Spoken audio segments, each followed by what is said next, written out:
சீமானின் வாய் கொழுப்பிற்கு மக்கள் தகுந்த பாடம் புகட்டுவார்கள் என்று அமைச்சர் சேகர் பாபு தெரிவித்துள்ளார்.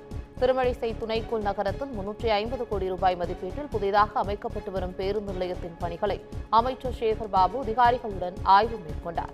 பின்னர் செய்தியாளர்களிடம் பேசிய அவர், கோடநாடு பங்களாவில் காவலரின் உயிரை கூட காப்பாற்ற முடியாத துப்புக்கெட்ட ஆட்சியை நடத்திய எடப்பாடி பழனிசாமி சட்டம் ஒழுங்கை பற்றி பேச எந்த அருகதையும் இல்லை என்று கூறியுள்ளார்.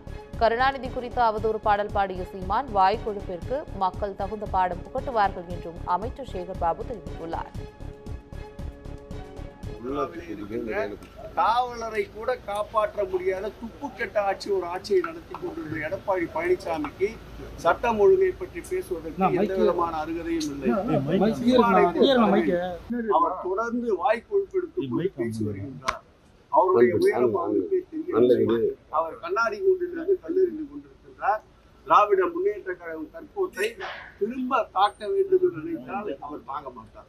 பொதுநல விரும்பிகள் புகார்களை தந்து கொண்டிருக்கின்றார்கள். சட்டப்படி சாத்தியக்கூறுகள் இருந்தால் நிச்சயமாக நடவடிக்கை எடுக்கப்படும்.